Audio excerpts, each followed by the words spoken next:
Okay बेटा, हम लोग सर्कुलर मोशन स्टार्ट कर रहे हैं। आपकी एनसीईआरटी बुक में ये यूनिफॉर्म सर्कुलर मोशन के नाम से दे रखा है, लेकिन कुछ न्यूमेरिकल्स हैं जिसमें नॉन यूनिफॉर्म सर्कुलर मोशन भी हमें पढ़ना पड़ेगा। यहाँ जो वर्ड आया ना यूनिफॉर्म, इसका मतलब होता है कांस्टेंट, एक जैसा, जो चेंज नहीं हो रहा उसे यूनिफॉर्म कहते हैं, जो बदल नहीं रहा हो। तो यहाँ क्या नहीं बदल रहा, यहाँ पर स्पीड नहीं बदल रही।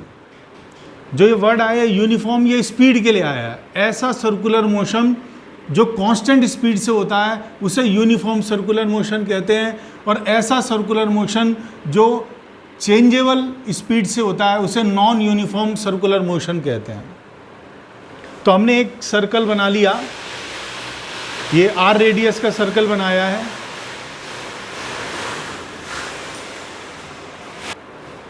तो ये हमने एक सर्कल बनाया है, आर रेडियस का सर्कल है। आप जब भी सर्कल बनाएंगे आप एंटी क्लॉकवाइज डायरेक्शन में रोटेशन दिखाएंगे, क्योंकि एंटी क्लॉकवाइज एंगल्स पॉजिटिव्स होते हैं। तो हमें क्लॉकवाइज को अवॉइड करना है, एंटी क्लॉकवाइज डायरेक्शन में सर्कल दिखाना है। तो मान लेते हैं कोई पार्टिकल एंटी क्लॉकवाइज डायरेक्शन में पॉइंट ए से अपना मोशन स्टार्ट करता है। जब मोशन स्टार्ट होता है तो उस टाइम को कहते हैं t = 0, और वो इस सर्कुलर पाथ जिसकी रेडियस r है में एंटी क्लॉकवाइज डायरेक्शन में रिवॉल्व हो रहा है। लेट ए से उसने अपना मोशन स्टार्ट किया और बी पे वो पहुंचा। बी पर उसे टाइम लगा t, यहाँ से यहाँ तक उसने t टाइम के अंदर ए से बी तक ट्रेवल किया, और इस टाइम t में उसने सेंटर पर जो एंगल फॉर्म किया, लेट वो है theta. This is the angle theta.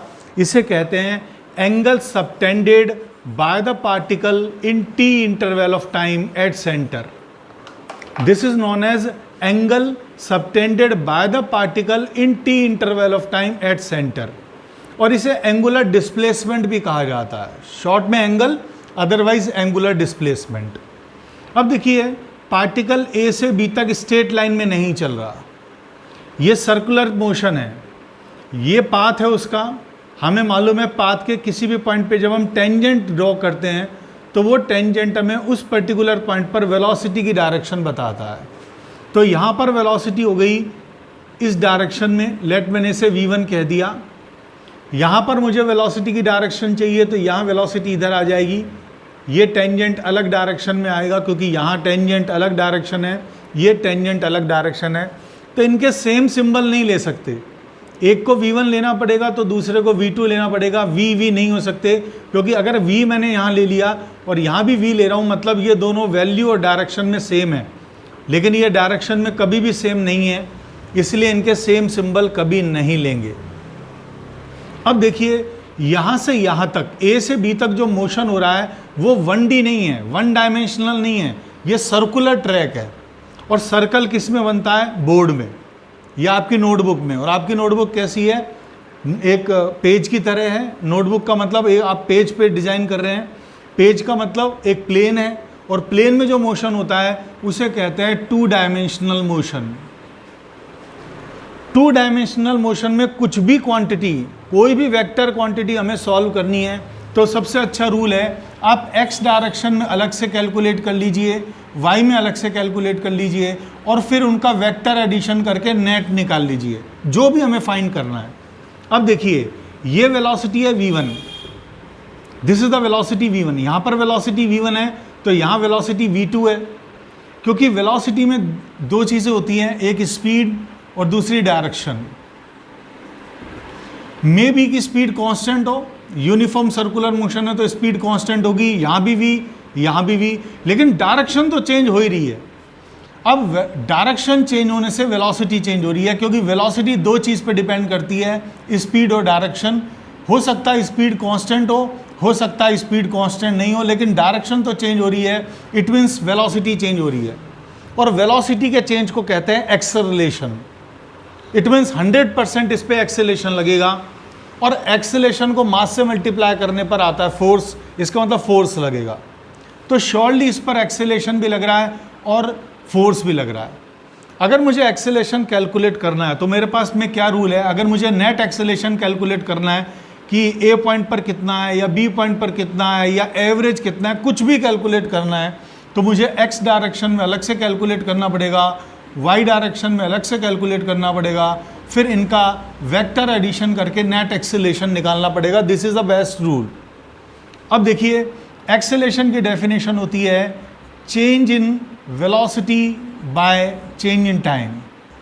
ये चेंज इन का सिंबल है, चेंज का मतलब होता है फाइनल माइनस इनिशियल। तो चेंज इन वेलोसिटी का मतलब हो गया final velocity minus initial velocity bye final time minus initial time. Change in velocity by change in time.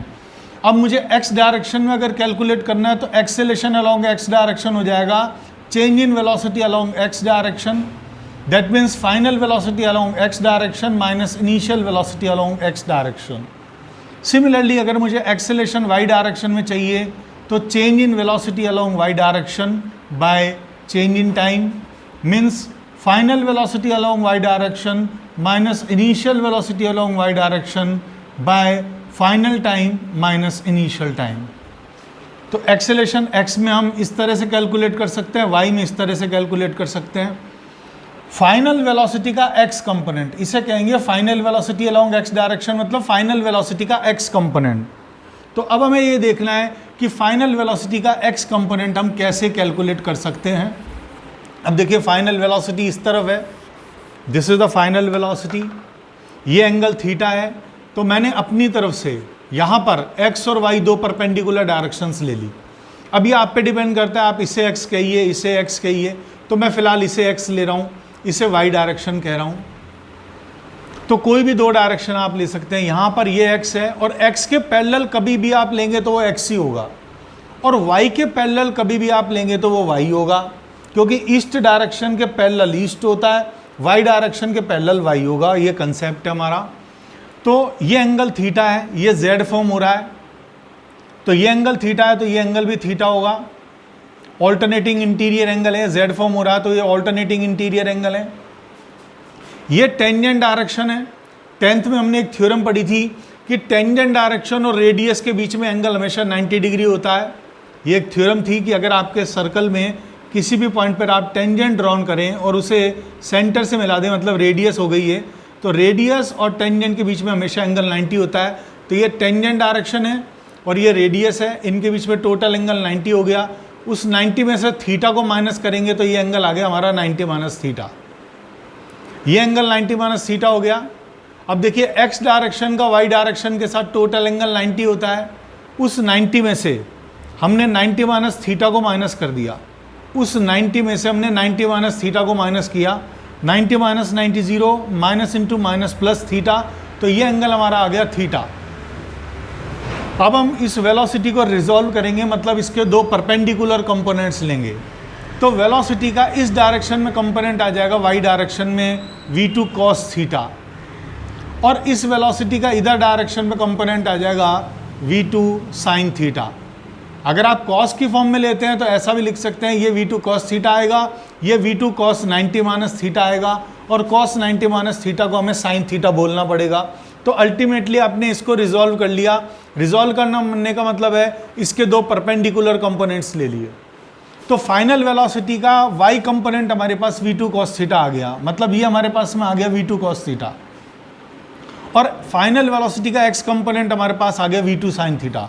अगर मुझे मान लीजिए acceleration along x direction calculate करना है तो देखिए हम इसे ऐसे लिख सकते हैं, acceleration along x direction is final velocity का x कंपोनेंट। तो फाइनल वेलोसिटी का x कंपोनेंट है v2 sin theta, this is v2 sin theta, minus v1x का मतलब इनिशियल वेलोसिटी का x कंपोनेंट। इनिशियल वेलोसिटी इस डायरेक्शन में है और ये हमने पैरेलल मानी है y के, ये y है तो ये y हो गया।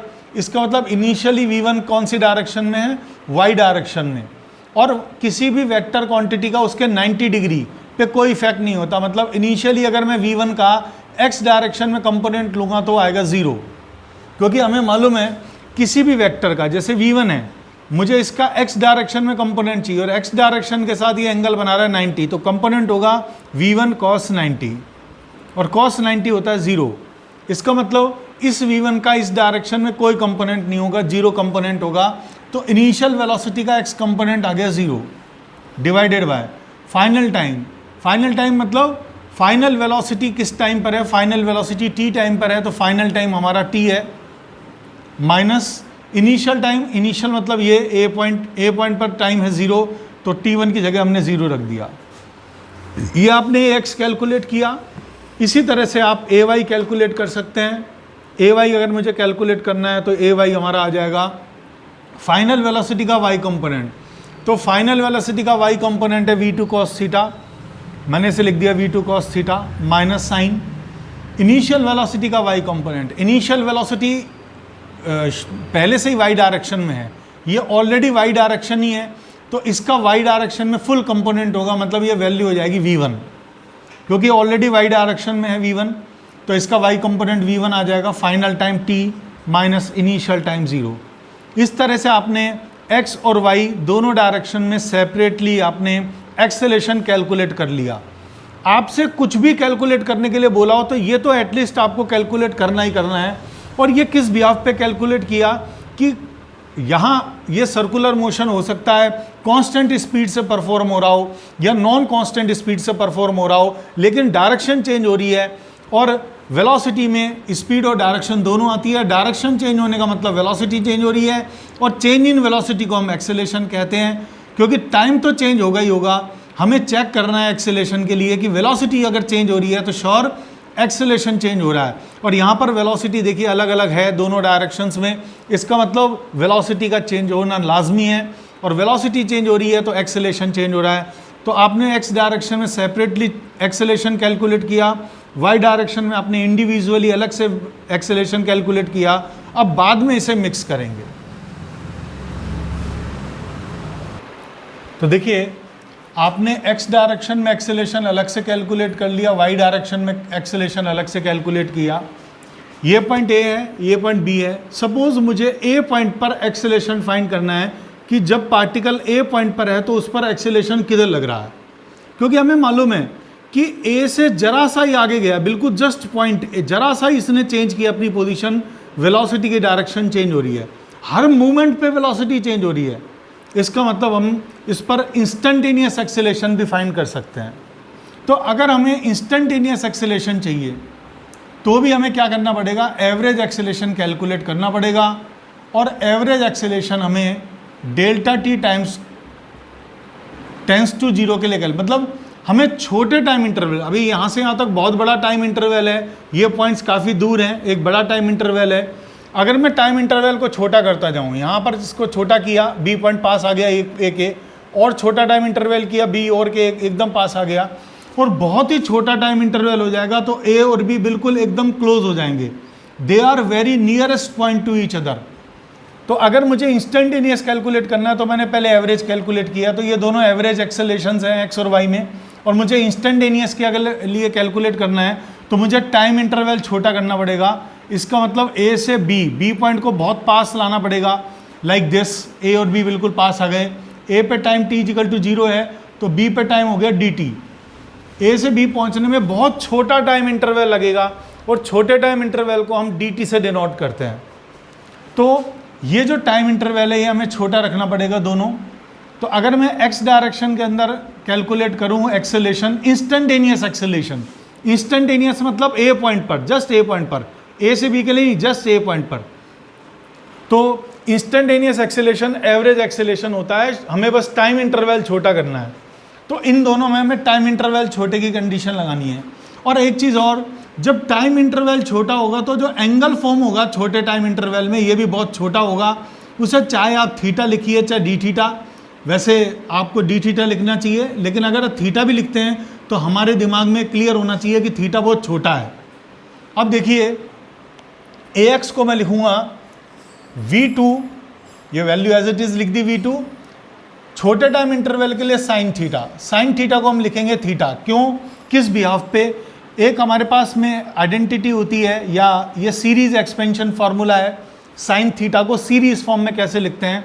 साइन थीटा होता है theta minus theta raise to power 3 plus theta raise to power 5 minus theta raise to power 7, ये पावर 1 और 2 3 और 2 5 5 और 2 7, जितनी पावर उतना फैक्टोरियल, जितनी पावर उतना फैक्टोरियल, जितनी पावर उतना फैक्टोरियल, जितनी पावर उतना फैक्टोरियल, एक प्लस की टर्म, एक माइनस की, एक प्लस की, एक माइनस की।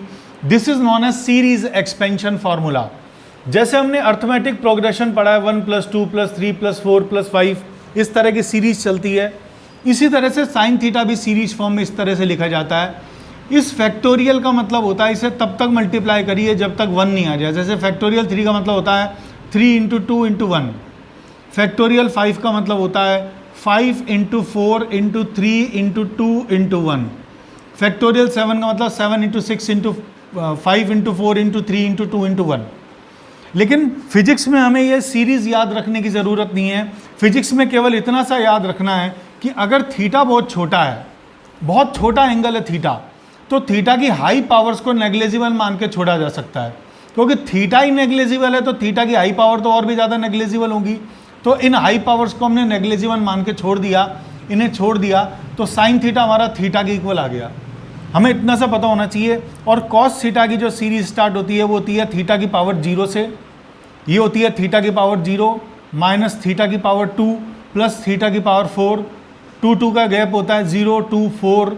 नेक्स्ट टर्म आएगी थीटा की पावर 6, एक प्लस की, एक माइनस की, एक प्लस की, एक माइनस की। जितनी पावर उतना फैक्टोरियल, जितनी पावर उतना फैक्टोरियल, जितनी पावर उतना फैक्टोरियल। फैक्टोरियल 0 का मतलब 1 होता है, ये आपको मालूम होना चाहिए। और किसी की पावर 0 का मतलब भी 1 ही होता है, तो ये टर्म 1 लिखी हुई है। सेम अगर थीटा छोटा है तो थीटा की हाई पावर को नेग्लेजिबल मान के छोड़ देंगे और कॉस थीटा 1 आ जाएगा। तो फिजिक्स में इतना सा आपको ध्यान रखना है कि अगर थीटा एंगल छोटा दे रखा है तो साइन थीटा को थीटा लिखते हैं और कॉस थीटा को 1 लिखते हैं। तो मैंने इस साइन थीटा की टर्म को थीटा लिख दिया डिवाइडेड बाय टी, और एक्सेलेरेशन अलोंग वाई डायरेक्शन के लिए हमने लिखा v2, कॉस थीटा को हमने लिख दिया 1 माइनस v1 बाय टी। अब देखिए ये भी हमें ध्यान रखना है कि इस थीटा को हमें लिखना है डी थीटा और टी को लिखना है डी टी। यहाँ पर भी हम ये देख सकते हैं कि टी को हमें डी टी लिखना है क्योंकि टाइम इंटरवल छोटा है। छोटे टाइम इंटरवल को डी टी लिखना चाहिए और छोटे टाइम इंटरवल में एंगल भी छोटा ही बनेगा। तो जो थीटा है वो छोटा है तो हम इसे डी थीटा लिख सकते हैं। देखिए यहाँ तक तो आपको कॉमन करना है, चाहे यूनिफॉर्म सर्कुलर मोशन हो चाहे नॉन यूनिफॉर्म सर्कुलर मोशन हो। मतलब स्पीड कांस्टेंट है तब भी यहाँ तक करना है और स्पीड कांस्टेंट नहीं है तब भी ये कॉमन टर्म्स आएंगी। इसके बाद नॉन यूनिफॉर्म का डेरिवेशन थोड़ा सा अलग है, यूनिफॉर्म का अलग है। यूनिफॉर्म का मतलब होता है स्पीड इज नॉट चेंजिंग। ए पे स्पीड v, यहाँ भी v, मतलब कंटिन्यूसली v स्पीड है, तो आप इसमें फाइनल स्पीड भी v लिखेंगे और D theta by D T. और ए वाई की मैं बात करूं तो v2 की जगह भी v माइनस v1 की जगह भी v by D T. v minus we zero मतलब x डायरेक्शन में कोई एक्सेलेरेशन नहीं होगा। यूनिफॉर्म सर्कुलर मोशन में y डायरेक्शन कौन सी डायरेक्शन है? y डायरेक्शन ये हमने टेंजेंट, ये डायरेक्शन y डायरेक्शन है, यहाँ पर ये डायरेक्शन y डायरेक्शन है। y डायरेक्शन मतलब इस पॉइंट पे टेंजेंट डायरेक्शन, और इसी पे हम एक्सेलेरेशन कैलकुलेट कर रहे हैं। मतलब टेंजेंट डायरेक्शन में कोई एक्सेलेरेशन नहीं आता है। यूनिफॉर्म सर्कुलर मोशन में टेंजेंट डायरेक्शन में कोई एक्सेलेरेशन नहीं आता है। एक्सेलेरेशन का मतलब फोर्स होता है, इसका मतलब इस डायरेक्शन में कोई फोर्स नहीं लग रहा है, कांस्टेंट स्पीड से घूम रहा है। अब देखिए D theta by D T, इसको कहते हैं एंगुलर डिस्प्लेसमेंट, इसको कहते हैं time. Angular displacement upon time को एंगुलर वेलोसिटी कहते हैं, जिसका सिंबल होता है ओमेगा। देखिए यहाँ से यहाँ तक इस पार्टिकल ने थीटा एंगल बनाया। अगर इस फिगर को मैं यहाँ पर चेंज करूँ तो ए से बी तक पार्टिकल ने डी थीटा एंगल बनाया डी टी टाइम में। तो डी टी टाइम के अंदर एंगल बना रहा है डी थीटा, तो यूनिट टाइम में एंगल बनाएगा D theta by D T. Displacement upon time को हम बोलते हैं वेलोसिटी, और एंगुलर डिस्प्लेसमेंट अपॉन टाइम को कहते हैं एंगुलर वेलोसिटी। तो हमें ये दो चीज़ें पता होनी चाहिए कि अगर मैं वेलोसिटी की बात करता तो यहाँ से यहाँ तक का डिस्प्लेसमेंट बाय टाइम को मैं वेलोसिटी बोलता, और अगर मैं एंगुलर वेलोसिटी की बात करूँगा मतलब एंगल की फॉर्म में वेलोसिटी, तो एंगुलर वेलोसिटी का मतलब होता है total angle by total time taken. तो D theta by D T को हम ओमेगा लिखते हैं। तो ये हमारा एक्सेलेरेशन आ गया v इंटू ओमेगा। अब एक चीज़ और, एक फार्मूला होता है arc is equal to radius into angle. ये भी काफ़ी इंपॉर्टेंट फार्मूला है फिजिक्स के पॉइंट ऑफ व्यू से, तो हमें ये मालूम होना चाहिए। ये काफ़ी इंपॉर्टेंट फार्मूला है और इस फार्मूले के बेस पर ही रेडियन की डेफिनेशन हम देते हैं कि 1 रेडियन क्या होता है, तो इसी के बेस पे दिया जाती है arc is equal to radius into angle. देखिए ए से बी तक की ये जो लेंथ है दिस इज आर्क, ये आर्क है। अगर इसका सिमिलर फिगर में बात करूं तो यहाँ से यहाँ तक ये आर्क है। लेट आर्क को मैं x मान लेता हूँ, ये जो डिस्टेंस है ये सर्कुलर वाली, इसे मैंने x मान लिया, ये x। रेडियस कितना है, तो रेडियस r है और एंगल कितना है, लेट एंगल थीटा है। अगर मैं इस फिगर में बात करूंगा तो यहाँ पर dx आ जाएगा, यहाँ d थीटा आ जाएगा। खैर कैसे भी लिख सकते हैं, कोई फर्क नहीं पड़ेगा। इस इक्वेशन को मैंने टाइम के रिस्पेक्ट में डिफरेंशिएट किया। टाइम के रिस्पेक्ट में डिफरेंशिएट मतलब डी बाई डी टी इधर भी लगा दिया, डी बाई डी टी इधर भी लगा दिया। D X by D T change in position per unit time या displacement upon time. Displacement upon time को हम वेलोसिटी कहते हैं, तो ये वेलोसिटी आ गया इजिकल टू, यहाँ मैं डिफरेंशिएट कर रहा हूँ, आर कांस्टेंट टर्म है, रेडियस कांस्टेंट है इस सर्कुलर पाथ की, तो कांस्टेंट क्वांटिटी को डिफरेंशिएशन से बाहर ले लेंगे, आर बाहर आ जाएगा, अंदर बच जाएगा D theta by D T. D theta by D T को हम कहते हैं ओमेगा, तो यहाँ से हमारे पास इक्वेशन आ गई v is equal to R into omega. ये काफ़ी इंपॉर्टेंट फार्मूला है और इसका फिजिकल मीनिंग भी मैं आपको भी समझाता हूँ कि ये फार्मूले का क्या मतलब होता है। देखिए इस फार्मूले में जो v is equal to R omega, इसकी इंपॉर्टेंस हम समझ लेते हैं। मान लीजिए इस तरह की कोई स्टिक है और मैंने इसे यहाँ से सस्पेंडेड कर दिया, पिवोटेड कर दिया, कील से ठोक दिया ऐसे यहाँ से, और मैंने टी टाइम में, ये तो पोजीशन है टी इक्वल टू 0 पर, टी टाइम में मैंने इसे घुमा के ऐसे रख दिया, ये स्टिक की नई पोजीशन हो गई टी टाइम में। अब देखिए ये जो पॉइंट है कॉर्नर वाला पॉइंट, ये यहाँ से यहाँ आ गया, ये पॉइंट यहाँ से यहाँ आ गया, ये पॉइंट यहाँ से यहाँ आ गया, सबको टाइम लगा T, T equal to 0 time T, T equal to 0 time T, T equal to 0 time T. तो सब ने, इस पार्टिकल ने भी सेंटर पे एंगल बनाया थीटा, इसने भी सेंटर पे एंगल बनाया थीटा, इसने भी एंगल बनाया थीटा, तो टी टाइम में सबका एंगल है थीटा, तो यूनिट टाइम में सबका एंगल होगा थीटा बाई टी, इसे कहेंगे एंगुलर वेलोसिटी। तो इसकी एंगुलर वेलोसिटी उतनी होगी जितनी इसकी है, जितनी इसकी है, मतलब सबकी एंगुलर वेलोसिटी हमेशा सेम रहती है। जो भी बॉडी घूमती है उसकी एंगुलर वेलोसिटी सारे पार्टिकल की सेम रहती है। जैसे फैन घूम रहा है तो फैन के किसी भी पॉइंट को आप कंसीडर कर लो और दूसरे किसी पॉइंट को भी कंसीडर कर लो, तो दोनों की जो एंगुलर वेलोसिटी है वो सेम होगी, लेकिन लीनियर वेलोसिटी अलग होगी। इस पार्टिकल का डिस्प्लेसमेंट ज़्यादा है और इसका देखिए इसके कंपैरिजन में बहुत कम है, क्योंकि ये जो पार्टिकल है इसके लिए r इतना हो गया, दिस इज r, ये r1 मान लेता हूँ यहाँ से यहाँ तक, और इसके लिए r2 ये कम है। तो जिसके लिए एक जहाँ से आप उसे पिवोटेड करते हैं, ये डिस्टेंस है, पिवोटेड पॉइंट से डिस्टेंस है, तो पिवोटेड पॉइंट से सस्पेंडेड पॉइंट से कील जहाँ से ठोकी है वहाँ से ये डिस्टेंस है। तो ये डिस्टेंस जिसके लिए जितनी कम होगी उसकी वेलोसिटी उतनी कम होगी, क्योंकि सबकी ओमेगा तो सेम है, लेकिन जिसके लिए r कम है उसकी वेलोसिटी भी कम होगी। तो ये इसका फिजिकल मीनिंग है। इस फॉर्मूले से हमें ये समझ में आता है कि जो भी चीज़ रोटेट हो रही है उन सबकी एंगुलर वेलोसिटी सेम होती है, लेकिन सबकी सस्पेंशन पॉइंट से डिस्टेंस अलग होने की वजह से लीनियर वेलोसिटी सबकी अलग अलग होती है। तो देखिए हमारा फार्मूला है v is equal to R into omega, तो यहाँ से ओमेगा की value v by R, cross multiply करने पर ओमेगा हो गया v बाई आर, तो इस ओमेगा की जगह हम v बाई आर रख देंगे, तो v into V by R, तो एक्सेलेरेशन हमारा आ गया v square by R. X direction कौन सी है, ये सेंटर की तरफ, इस पॉइंट पर हम एक्सेलेरेशन कैलकुलेट कर रहे हैं। टेंजेंट डायरेक्शन में मतलब y डायरेक्शन में कोई एक्सेलेरेशन नहीं आया, 0 एक्सेलेरेशन आया, और x डायरेक्शन के अंदर मतलब टूवर्ड सेंटर एक्सेलेरेशन आ गया v स्क्वायर बाई आर। तो जब भी कोई पार्टिकल घूम रहा है सर्कुलर पाथ में, तो किसी भी पॉइंट पर जो एक्सेलेरेशन होता है वो सेंटर की तरफ होता है v स्क्वायर बाई आर। यहाँ पर मैं पार्टिकल की पोजीशन लूँगा तो सेंटर की तरफ एंगल जो एक्सेलेरेशन होगा वो होगा v स्क्वायर बाई आर। यहाँ पर मैं पार्टिकल लूँगा तो सेंटर की तरफ एंगल एक्सेलेरेशन आएगा वो आएगा v स्क्वायर बाई आर। तो यूनिफॉर्म सर्कुलर मोशन में पार्टिकल पर सिर्फ सेंटर की तरफ एक्सेलेरेशन लगता है, उसकी वैल्यू होती है v स्क्वायर बाई आर, इसलिए इसे centripetal toward centre, centripetal acceleration कहते हैं। और इसे डिनोट करते हैं ए सी से, centripetal acceleration V square by R. हमें पता है फोर्स होता है मास इनटू एक्सेलरेशन, चूंकि एक्सेलरेशन एक्स डायरेक्शन में है तो फोर्स भी एक्स डायरेक्शन में होगा, मतलब टूवर्ड सेंटर फोर्स होगा, इसे सेंट्रीपिटल फोर्स कहेंगे।